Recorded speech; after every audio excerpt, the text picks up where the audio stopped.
क्या तुमने कभी सोचा है कि अगर कोई तुम्हारी सबसे बड़ी ख्वाहिश पूरी कर सकता तो तुम क्या मांगते?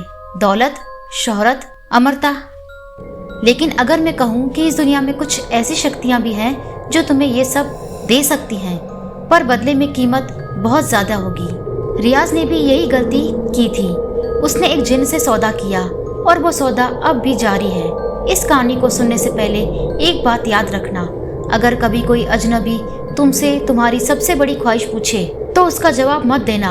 कभी सुना है कि जिन इंसानों से सौदे करते हैं, एक ऐसी डील जो तुम्हें सब कुछ दे सकती है, लेकिन एक दिन उसका हिसाब चुकाना पड़ता है। मैंने एक बार ऐसा ही सौदा होते देखा था, और वो इंसान जिसने जिन से सौदा किया था वो आज इस दुनिया में नहीं है।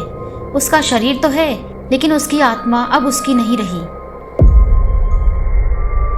तो हेलो दोस्तों, आज फिर हम आ चुके हैं एक और नई दिलचस्प और डरावनी कहानी के साथ। तो चलिए बढ़ते हैं अपनी कहानी की ओर। उससे पहले आपसे एक रिक्वेस्ट है, अगर आप इस चैनल पर नए हैं तो प्लीज चैनल को सब्सक्राइब करें। तो बिना कोई देर किए शुरू करते हैं। रियाज एक छोटे कस्बे में रहता था। उसका अपना छोटा सा बिजनेस था, लेकिन पैसों की तंगी हमेशा बनी रहती थी। वो हमेशा सोचता, काश मेरे पास इतनी दौलत होती कि मुझे किसी चीज़ की परवाह ही न करनी पड़े। एक दिन उसकी मुलाकात एक अजनबी बुजुर्ग से हुई। उस आदमी ने उसकी परेशानी समझते हुए बस इतना कहा, अगर तुम सच में अमीर बनना चाहते हो तो मैं तुम्हें एक तरीका बता सकता हूँ, लेकिन उसकी कीमत बहुत भारी होगी। रियाज पहले तो हंसा, लेकिन फिर जिज्ञासावश पूछा, कैसा तरीका? बुजुर्ग मुस्कुराया और धीरे से बोला, रात के तीसरे पहर पुराने कब्रिस्तान में जाओ। वहाँ एक टूटी कब्र के पास 3 बार जिन का नाम लेना, लेकिन याद रखना, अगर उसने जवाब दे दिया तो पीछे मुड़कर मत देखना। रियाज को लगा कि ये कोई मनगढ़ंत कहानी है, लेकिन फिर भी लालच ने उसे मजबूर कर दिया। उस रात जब पूरा कस्बा सो रहा था, वो कब्रिस्तान पहुंचा। अंधेरा घना था, हवा में अजीब सी ठंडक थी। उसने कांपते हुए उस टूटी कब्र के पास जाकर जिन का नाम लिया, शमराइल। कोई जवाब नहीं आया। उसने दोबारा कहा, शमराइल। अब भी कुछ नहीं, लेकिन जैसे ही उसने तीसरी बार नाम लिया, हवा एकदम से तेज हो गई। पीछे कहीं से किसी के गहरी सांस लेने की आवाज आई, तुमने मुझे बुलाया? रियाज की धड़कन तेज हो गई। उसे याद आया कि उसे पीछे मुड़कर नहीं देखना था। जिन ने गहरे स्वर में कहा, तुम मुझसे क्या चाहते हो? रियाज ने हिम्मत जुटाकर कहा, दौलत, बहुत सारी दौलत। कुछ देर सन्नाटा छा गया। फिर जिन हंसा, ठीक है, तुम्हारी ख्वाहिश पूरी होगी, लेकिन बदले में मेरी एक शर्त माननी होगी। रियाज ने जल्दी से पूछा, कैसी शर्त? जिन की आवाज और ठंडी हो गई, हर अमावस्या की रात तुम मुझे एक अनमोल चीज दोगे। रियाज लालच में इतना अंधा था कि उसने बिना सोचे हाँ कर दी, और अगले ही दिन उसकी जिंदगी बदल गई। अगली सुबह जब रियाज उठा तो उसके घर में ढेरों पैसे, सोना और गहने भरे थे। वो अवाक रह गया। उसकी गरीबी एक रात में ही खत्म हो गई थी। वो खुश था, लेकिन उसे जिन की शर्त याद नहीं थी। पहली अमावस्या आई। रात के 12 बजे अचानक उसके घर की सारी बत्तियां बुझ गई। हवा में एक अजीब सी घुटन भर गई। फिर वही आवाज आई, अपनी पहली भेंट दो। रियाज घबरा गया। उसने जल्दी से एक महंगी सोने की अंगूठी उतारकर जमीन पर रख दी। कुछ पल सन्नाटा रहा और फिर जिन की ठंडी आवाज आई, आज के लिए ठीक है। समय बीतता गया। हर अमावस्या को जिन आता और कुछ ले जाता, पहले पैसे, फिर गहने, फिर कीमती चीजें। लेकिन एक दिन रियाज के पास कुछ बचा ही नहीं। अब वो जिन को क्या देता? उसने सोचा कि अगर वो जिन को कुछ नहीं देगा तो शायद सब ठीक हो जाएगा। लेकिन उस रात रियाज के बेटे की अचानक मौत हो गई। रियाज पागल सा हो गया। उसे समझ आ गया कि अब जिन पैसे नहीं, उसकी आत्मा की कीमत मांग रहा है।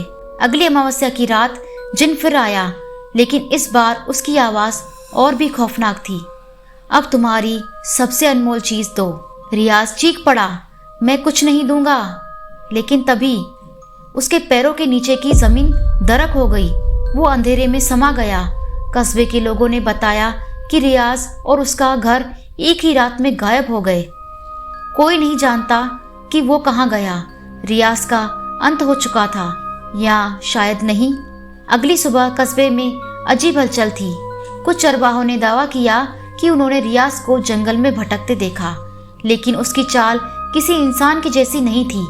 वो जमीन से थोड़ा ऊपर हवा में तैरता नजर आया। उसकी आंखें सफेद और चेहरा भाव शून्य था। गांव वालों ने पुलिस को बुलाया, लेकिन जब पुलिस जंगल पहुंची वहां कोई नहीं था, पर जमीन पर गहरी खरोचों के निशान थे, जैसे कोई नाखूनों से मिट्टी को उधेड़ रहा हो। कुछ दिनों तक सब शांत रहा, लेकिन फिर रियाज के पुराने घर से अजीब घटनाएं होने लगी। रात को उसके घर से किसी के रोने की आवाज आती, कोई दरवाजे के बाहर खड़ा दिखता, लेकिन पास जाने पर गायब हो जाता।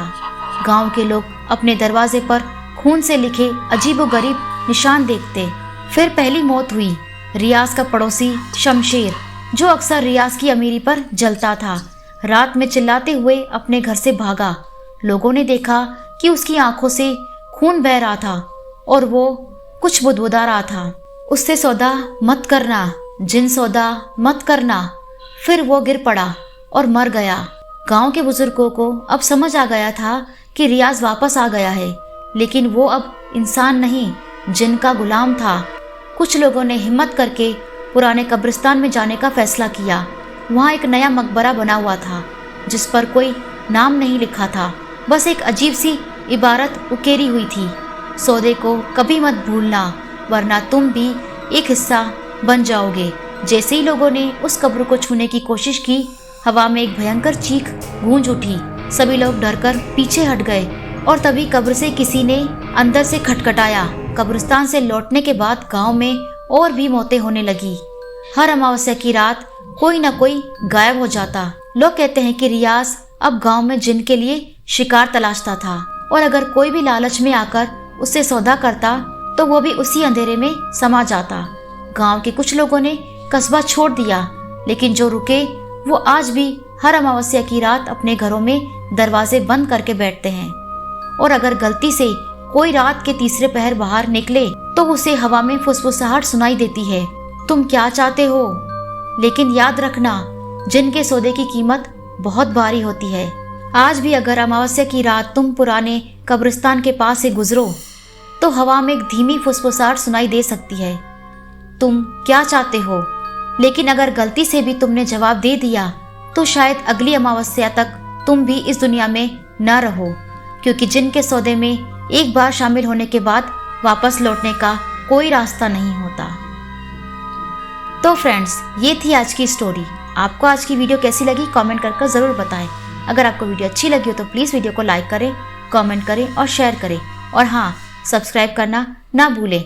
ऐसी ही और डरावनी कहानियाँ देखने के लिए हमारे चैनल से जुड़े रहें। Thanks for watching.